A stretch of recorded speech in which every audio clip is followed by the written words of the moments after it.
Buenas tardes, compañeros, ¿cómo están? Hoy les vengo a hablar un poquito de MongoDB y un poco más de NoSQL.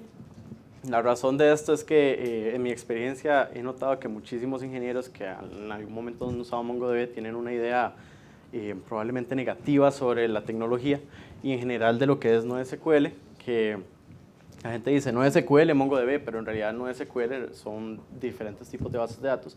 Entonces vamos a hablar un poquito tanto de MongoDB como la utilización de bases de datos NoSQL en una aplicación real. No les voy a dar un demo, es más que todo una arquitectura usando AI para una red social.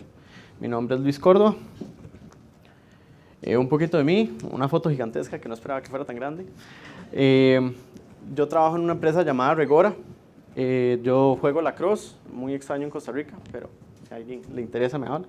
Juego ajedrez, al final les dejo un link para que me agreguen si a alguien le gusta, y chess.com, ahí me buscan, soy bien malo, pero nos divertimos.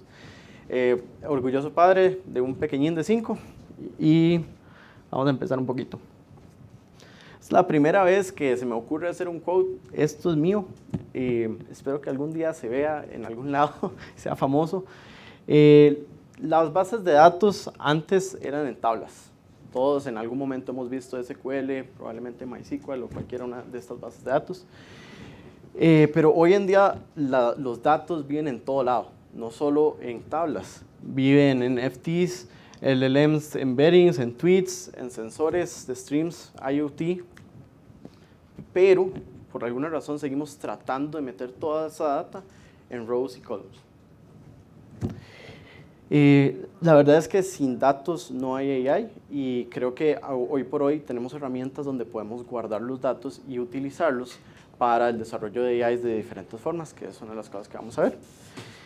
Para darles un poquito más de contexto, la razón de MongoDB para mí creo que es una de las bases de datos más populares en el área de NoSQL. No me acuerdo cuándo fue creado, pero yo la uso desde el 2013. Tengo especialización en MongoDB, por eso no escogí otra, entonces digamos me siento muy cómodo no solo hablando sino respondiendo preguntas. Y pues nada, vamos a ver un poquito. No sé si alguna vez han visto esta imagen, si se les hace conocido este tema, cómo se ve MySQL y cómo podría verse MongoDB.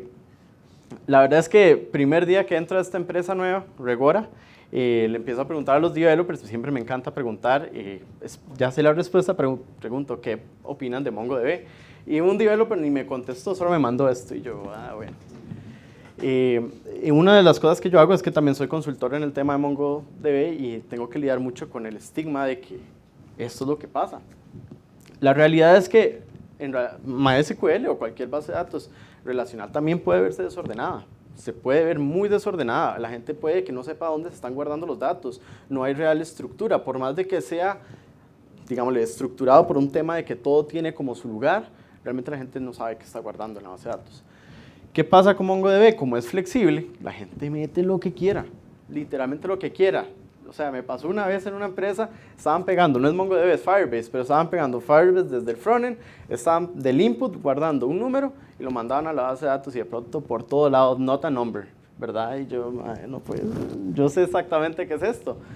De ahí están guardando el input, que es tipo texto, directo a un field que era numérico. La realidad de esto es que la base de datos no se equivoca. La realidad es que los que se equivocan son los developers. La razón de que las bases de datos de MongoDB o cualquiera NoSQL se vea esto es culpa de un mal planeamiento, de malos implementación de patrones. Y la verdad es que no podemos llegar y echarle la culpa a la base de datos o a la tecnología por nuestra falta de planeación, incluso falta de conocimiento muchas veces. Yo ya he dado otras charlas en Telescope, la última que di fue NoSQL contra SQL y hablé más profundo del tema de que hay que cambiar el chip. A nosotros, al menos, no sé cuántos se graduaron hace ya más de 10 años de la universidad, ya me siento viejo, nosotros solo nos enseñaron SQL y en realidad eran hasta 3 cursos de bases de datos, donde en realidad yo salí, yo me sentía bastante cómodo con SQL y la verdad es que para cualquier base de datos, no SQL tiene otro patrón para guardar la data, cómo vamos a hacer queries de la data y si uno no cambia ese switch y trata de forzar SQL en NoSQL, lo van a lograr, pero van a tener un performance terrible, ¿verdad? O sea, estamos tratando de forzar una tecnología a hacer algo que no fue creada para eso. Y específicamente en esta empresa, en la mayoría donde he estado, lo que se hace es un abuso de relaciones. A lo que me refiero con eso es que hay demasiadas relaciones entre las colecciones y hay que ir a quitar, es como un espagueti terrible donde no está hecho para eso. Entonces, voy a hablar un poquito, ya en este caso es más específico en MongoDB. En este caso vamos un poquito de pros y cons, bastante rápido, la verdad. Como les venía comentando, los pros, esquemas flexibles. ¿Qué pasa? Esto es flexible, no es que no sea estructurado, y después lo voy a ver un poquito más. El hecho de que sea flexible significa que fácilmente pueden poner o quitar fields. En un documento puede tener 20 y en la misma colección otro documento puede tener 15 fields. Así de simple. Esto facilita en el tema de las migraciones, o sea, cualquiera de ustedes si han trabajado con algún tipo de base de datos SQL, saben que agregar un field o quitar un field o sea, pesadilla no es porque ya ya hay herramientas para hacer este tipo de migraciones, pero es tedioso. En cambio, con Mongo en realidad es bastante trivial, simplemente no agregues el field al collection. Lo puedes inicializar y dejarlo vacío, en realidad es flexible. Otro pro, la escalabilidad horizontal. Para dejarles claro, entonces, la horizontal normalmente en MongoDB es donde es muy bueno. Voy a usar Postgres de SQL para la vertical. Vertical en realidad crece de una forma muy agradable. Y voy a dejar muy claro esto. No significa que Postgres no crezca horizontalmente y no significa que Mongo no crezca verticalmente. Simplemente hay herramientas que hacen que facilite esto. En este caso, para MongoDB el sharding, si no tienen el contexto del sharding, normalmente esto es básicamente agarrar una colección gigante. Voy a dar el ejemplo que trabajé en la empresa anterior donde estaba, eran 40 billones de registros en MongoDB y lo que hicimos es, ok, hay 5, 10, 15 proyectos, los dividimos, un sharding es que agarramos los proyectos que son keys únicos y todos los datos de ese proyecto se va guardando en lo que es una instancia masiva y de esta forma va a facilitar, es como un índice a masiva escala.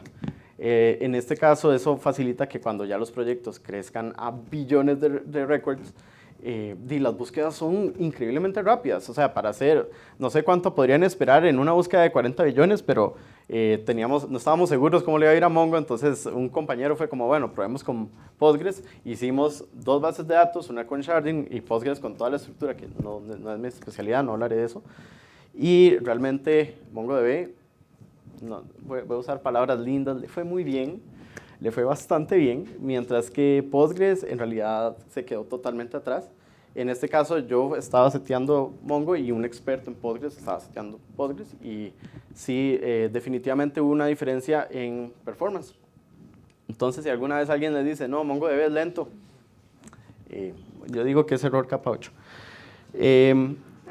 Tiene un excellent developer experience. En este caso, JSON, para ser claros, MongoDB lo que guarda es BSON, no JSON, BSON. En este caso, para darles un ejemplo, TypeScript es a JavaScript como BSON es a JSON. Simplemente es JSON, pero en esteroides.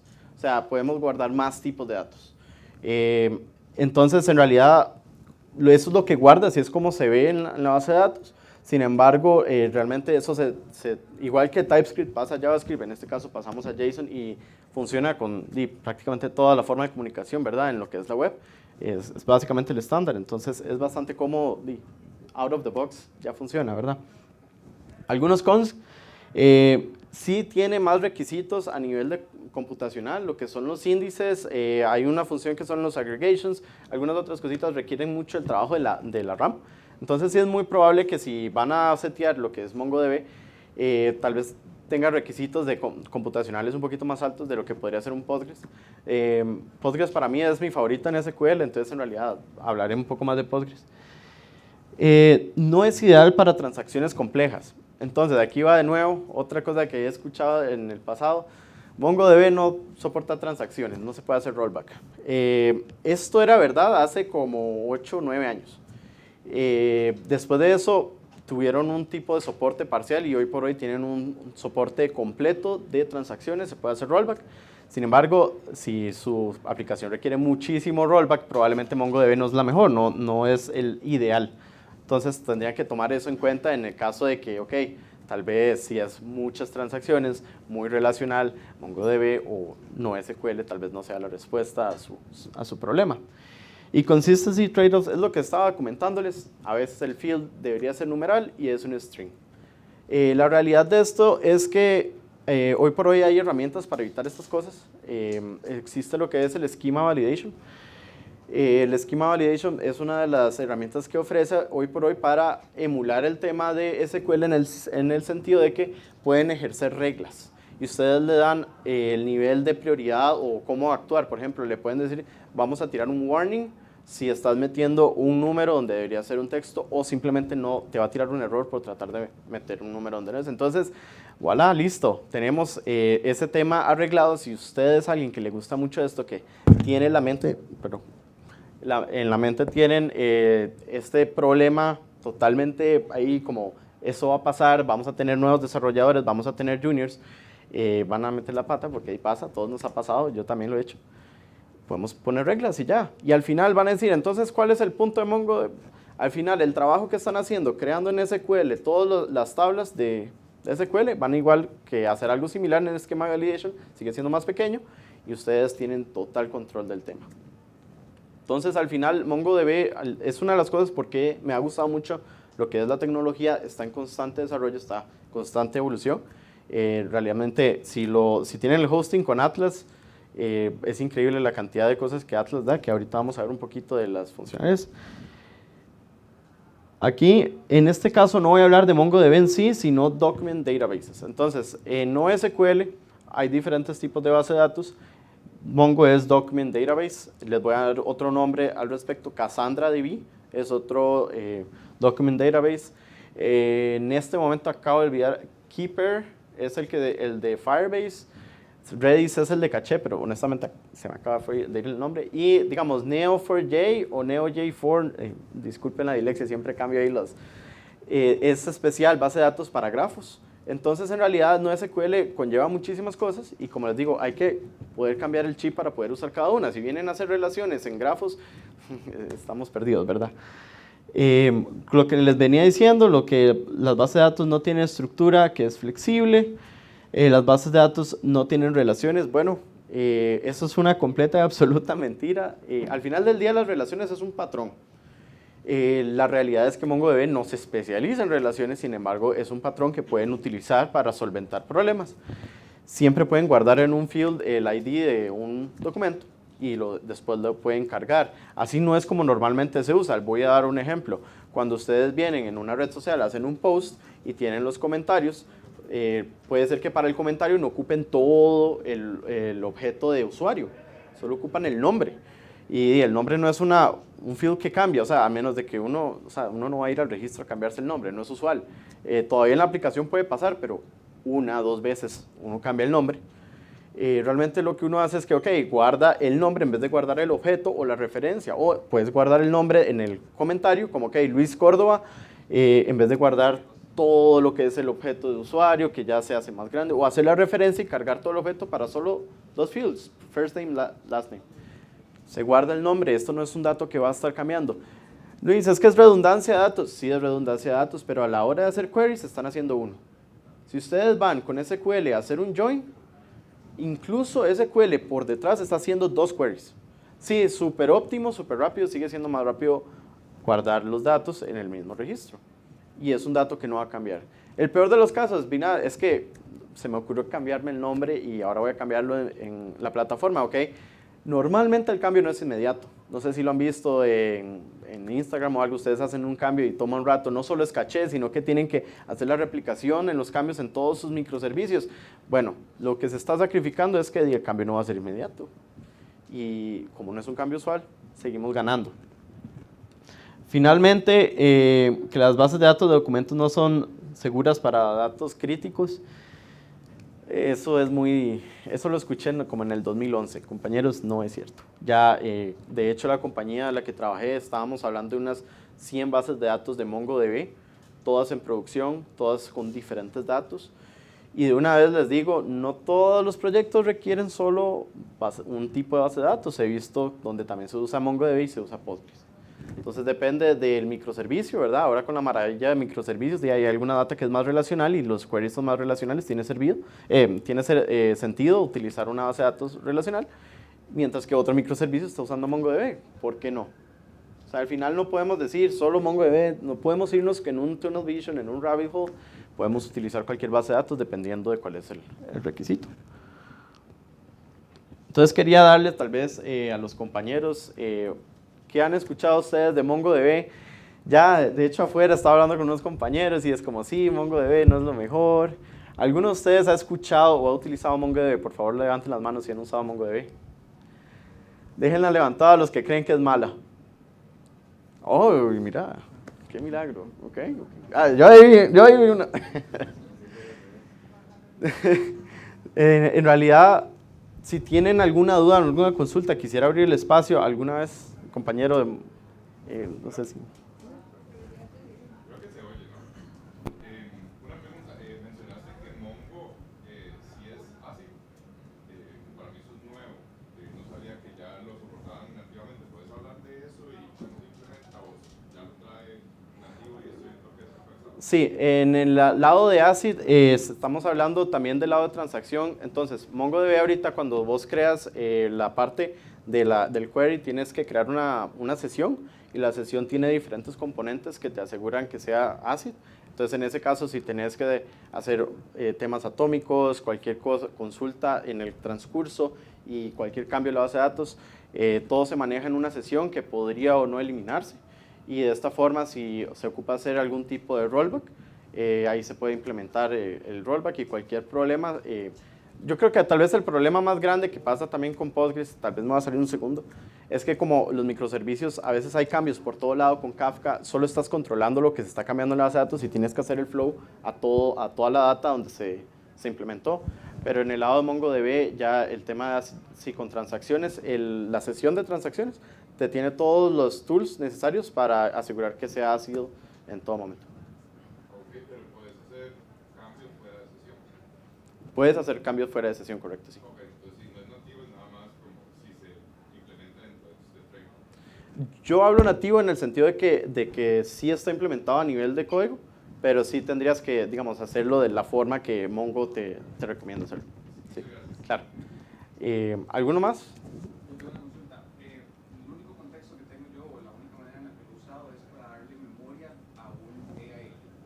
Entonces, ya viéndolo como un toque más a futuro, yo digo como, ok, en el caso de que esos prompts empiecen a fallar, o en el caso de que un usuario pueda tener problemas, ¿cuál sería mi mejor manera de MongoDB indexar por conversación, indexar porque entiendo que eso es como el mejor beneficio, ¿verdad? Como encontrar esos index lo más rápido posible y eso es lo que la diferencia. Pero entonces cuando estamos hablando de este tipo de conversaciones de contexto, ¿te has visto expuesto a algún tipo de ese escenario en el que has tenido que guardar ese tipo de conversaciones para después, no sé, auditar, logs, lo que sea? Sí, claro. Ok, tal vez el contexto donde lo he usado no es el ideal para la pregunta, pero igual voy a hablar un poquito. Entonces, el tema de la indexación es la magia de Mongo. Tiene una cantidad de opciones para indexar gigantes, pero hay que seguir, como siempre, las reglas. Por ejemplo, no más de 10 índices por collection, y uno puede optimizar los índices de muchas formas. La forma en que yo lo he utilizado para conversaciones, creo que la pregunta tal vez va más por tema de performance. Sí, y auditoría, Ok, es que sí, por la consulta, si vas a consultar la información, sí, digamos, si hay un índice único o algún tipo de field que puedas usar para hacerlo, con el índice no solo el performance normalmente es muy óptimo, sino que sí, se puede, definitivamente es algo que no es complejo. Más bien tendría que ver tal vez un poquito más de contexto para entender bien el tema, pero no sé si por ahí va. Pues yo podría asignarlo como a un cliente, a una persona, sí, y simplemente la descripción, porque se vaya guardando en un string toda la conversación que se haya tenido. Ok, creo que ya veo la pregunta. Sí, pero no lo haría con índice. Entonces, digamos, lo que puedes hacer en la conversación es tener un array y en el array ir guardando lo que son los mensajes. Puedes hacer búsquedas por array, puedes indexar el array.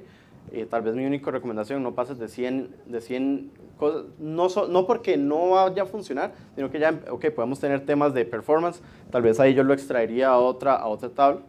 Y lo que dije, la información de la conversación que ocupas en el query lo podría guardar en este mismo array y ya tener una tabla que ya tenga toda la información de la conversación. Pero sí. ¿O alguien más? Bueno. A lo largo de este año hemos recibido muchos parches de MongoDB. Si no estoy mal, son como 5 a lo largo de este año, el Patch Tuesday de Microsoft. Ajá. Quiero saber su opinión de MongoDB a nivel de seguridad, ya que uno de los CVEs que puedo tener en este momento en el cerebro es mal manejo del JSON o mal manejo del request de data dando un denial of service. Okay, so mi pregunta es, ¿cómo ves MongoDB a nivel de seguridad? Ok, esa pregunta es interesante. No todos los parches han sido de seguridad, si no me equivoco. Sí, no todos, pero los que me estoy centrando en Patch Tuesday sí son de seguridad. Ok. Bueno, como lo que pasa es que de mi lado no he recibido problemas de los que estás hablando, entonces digamos hablar puntualmente de esos temas no los manejo directo, pero sí te puedo decir que en temas de seguridad el denial of service ya es un tema más de arquitectura, o sea, en realidad no es tanto de MongoDB en sí, o sea, si ya hay un denial of service probablemente la replicación no es la correcta, o si no, digamos, no tienen bien en las regiones, podría ser que se está mandando todos los requests a un solo no, y eso esté provocando un denial of service, que eso creo que depende de la arquitectura. En temas de seguridad, tal vez lo que manejo más es el tema de REST, encryption on REST, y todo el tema de la encriptación en el transcurso, digamos, a la hora de mandar los datos. Sí te puedo asegurar que si tienes la configuración adecuada, se hace, ¿verdad? Lo que es en Atlas ya tiene literalmente un botón de encryption and REST, pero sí, tal vez te quede un poco mal porque no he lidiado con esos problemas, entonces ya más background no tengo. ¿Alguna otra pregunta? Bueno, continuamos. Entonces quería comentarles un poquito, como les dije, hago trabajo de consultoría y no puedo mencionar la empresa a la que estoy haciendo, pero sí me dieron permiso de mostrar el diagrama en el que trabajé. Para darles contexto, espero que puedan ver, si no ahorita les hago el zoom. Para darles contexto, es básicamente una red social. MongoDB, si ustedes, incluso ChatGPT les va a decir en qué es muy bueno Mongo es en redes sociales. Y esto es el diagrama con el cual empezamos, empezando con un frontend simple y sencillo, React, Flutter, yo soy fan de Flutter, discúlpenme los fans de React Native. Un API Gateway, que me acabo de dar cuenta un typo, muy bien, ahorita les doy un chiste al respecto. Simplemente manejar las consultas, casi un proxy, ¿verdad? Llegan todas las llamadas al gateway, un Node.js tiene la facilidad con el I.O. que es muy bueno. Y ya entramos a la parte de microservicios. Inicialmente lo que tenemos es de usuarios, de posts y de notificaciones. En este caso, cada microservicio va a trabajar con una base de datos específica. Y aquí podemos ver dónde empezamos a utilizar no solo MongoDB como clúster, sino Redis en otro lado para lo que son las notificaciones, que sí, es una de las partes donde hay más tránsito y ocupamos, digamos, updates más rápidos.